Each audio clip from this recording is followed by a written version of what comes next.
Hey, Delhorn, salute. I've been doing these stories about my experience in the Army. Would write a book, but why? I just format some shit to this YouTube thing here. I'm sorry, no decapitated heads, no crispy critters, no mutilated villagers, no bayoneted dead babies, no napalm strikes, nothing like that. It was peacetime Army back in 1983-84. Living the real world with a house full of cats today. So, welcome. Thanks for watching. Hit that like and subscribe if you've been watching this for any length of time. So, mail call. One thought I remembered is mail call and taking a dump. Two interesting things that the recruiter won't tell you about, but you'll find out real quick in basic training. Mail call. Probably the best mail you'll ever get in your life is when you go to basic boot, whatever the fuck it is. For that 8 weeks, 13 weeks, however long you're stuck at wherever, your mail call, it will be the best you'll ever get. And everybody and anybody will write you because it's a rite of passage. First time you're really away from home, you went into the military, you stepped up, you're doing something good. You weren't just thinking about yourself, you're thinking about others, your country, and sacrifices you made put you in position for some really good mail. So mail call, no, that first week or so, hey cats, Stripe, you're an asshole today. I got cats, they're driving crazy. So anyway, that first week or two, you probably won't see no mail because you're going to end up at a reception station in the Army anyway. I don't know how it works elsewhere, but I ended up in a reception station. Then I got bused to Fort Benning, and then we got off the bus and got our asses handed to us. Because, I was at the reception station. It's like, where's the ass chewing? Where's all the excitement that they've been talking about for years? That was to come later down the road, about a couple, 3 days later. Anyway, so you write home, you let them know where the fuck you're at, and the first letter you're going to probably see is from your mom. Oh, yeah, your mom who hates you growing up. I mean, you're just a little demon hellraiser. I thought when I left, everybody would be happy. I couldn't actually believe my mom and my sister were actually crying. I couldn't believe my mom was crying. I was like, God, I thought people would be glad to get rid of me, but they were sitting there crying. So probably your mom. Now, my mom was divorced, so my dad was clueless about this. So I never heard from that loser. Anyway, he was a fucking draft dodger, so fuck him anyhow. So then my grandma would write me. Oh, and then the girlfriend. If you still have a girlfriend, you might for that first few weeks in the Army, but before you get out of basic training or you get to your duty station, you'll probably lose the girlfriend. But in the beginning, hey, baby, could you spray some perfume all over that letter? Oh, fuck, man, you get one of these fucking, perfume letters. There's nothing like it. And the only place you'll ever get one of these perfume letters is probably basic training. Once I got to my duty station, the mail change. I'll get to that in a minute. So, no. Girlfriends will send perfume letters and they'll sit there and write to you, but you'll notice the girlfriend letters start dropping off a while and you've got time to write letters. Oh, yeah, there's nothing more to do. After you're done at the end of the day, you're sitting on your bunk, you tweak out a fucking quick letter to mom, the girlfriend, the hog, the dog, and the frog, and everybody involved. Now, I had one school teacher I stayed in touch with only through basic, and I had her, every class I could take of hers, I took in high school. She was kind of anti-government, hippie type, anti-military, so they were shocked. The teachers were actually shocked when I enlisted. In fact, I was the only person in my class that enlisted, and I went airborne.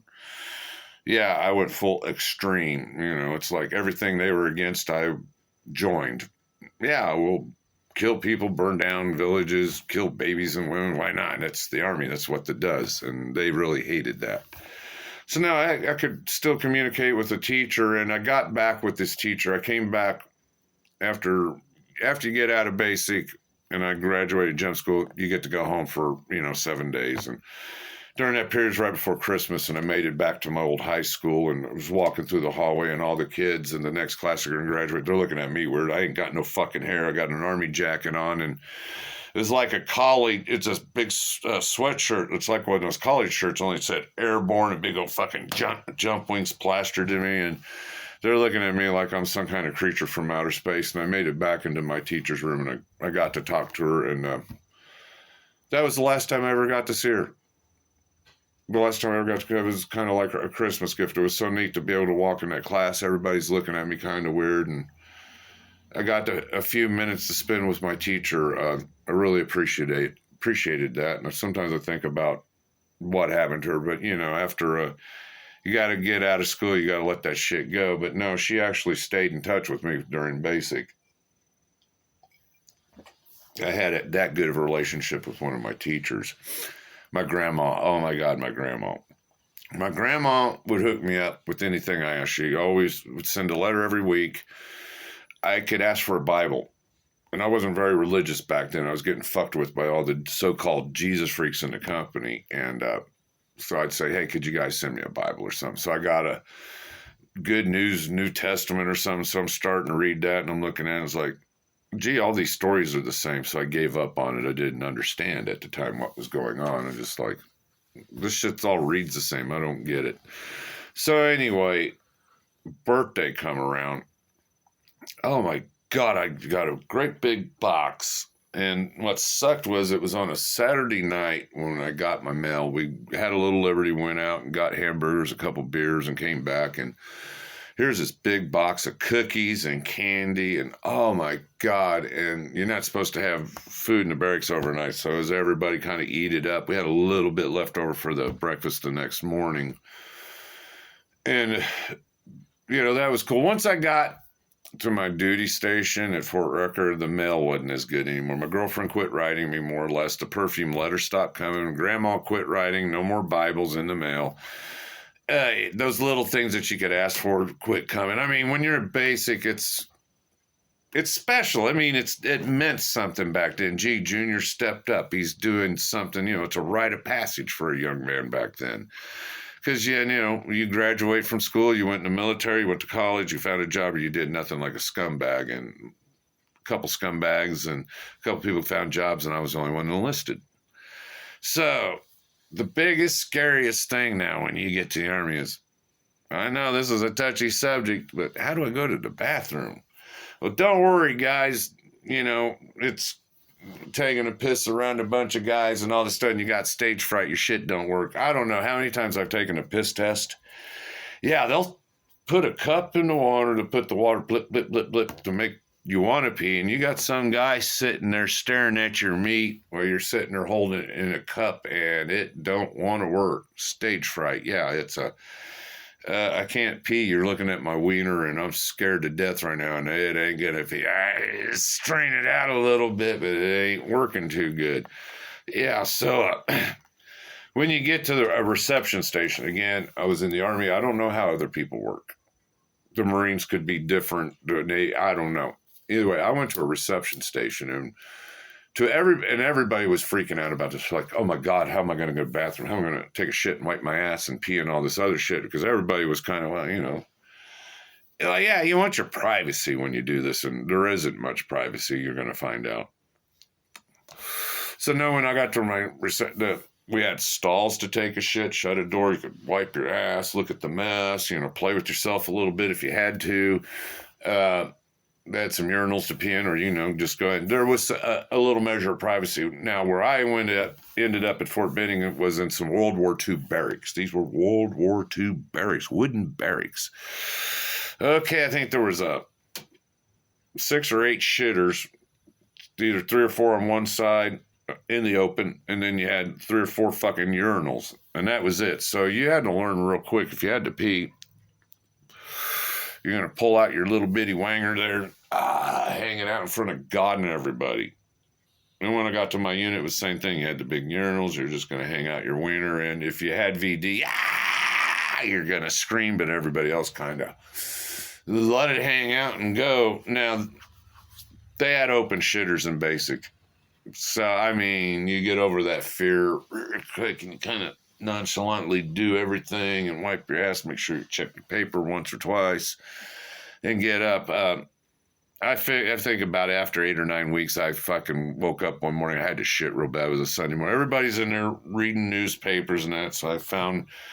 You ever heard of hot racking, where you crawl into someone's bed after they crawl out so they can do their shift? Well, it's kind of like on a toilet. Somebody just got off the toilet. I got on there, all nice and warm, and the stench. They're sitting there reading the newspaper shit and wiping my ass and all that. So when you got to your normal unit, you had open urinals, but you had shitters to where you could do your thing. Now, wanking off. I know. I'm going to finish out with the wank job. You get a little wank. Well, yeah, come on. Let's be for real. 18, 19-year-old homeboy here, he's got a hard dick and some things, and you got to keep this shit under wraps, man. There's no privacy, but if you have some skills in the middle of the night while everybody's sleeping, you got one guy on guard watch, fire watch, sneak into that open toilet, and if you just right and play your fingers, you just might get a wank job. I'm not shitting you, to pull it off twice. Oh, now once you get to your normal unit, wank job's no problem because in basic, you're going to take open showers. Yeah, there's this room. It looks like one of those gas chambers that Nazis used to fucking put people in and gas them to death. Seriously, man, it's like green here, white here on the walls, and some shower, some kind of water pressure thing. And whether it's hot or cold, who God knows. Either way, yeah, you're going to soap up there, and you're going to be in there with a bunch of other menzas. That's right. Don't drop the soap in there. Of course, there's a couple rules here. Number one, you can't fight. Fighting will get you in a lot of goddamn trouble and could possibly get you to fuck kicked out. That assault shit is serious. Could end up in a brig.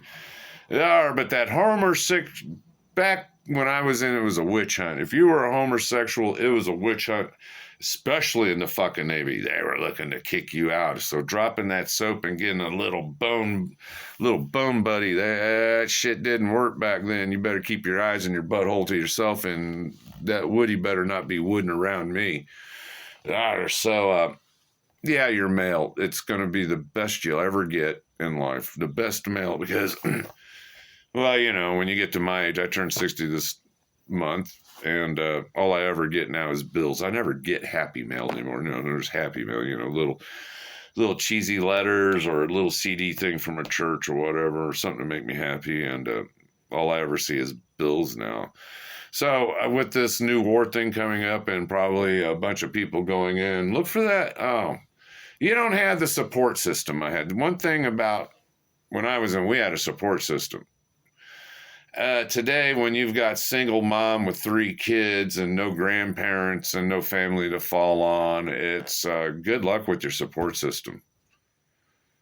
And then with your lover, your friend, or whatever, you can forget about them.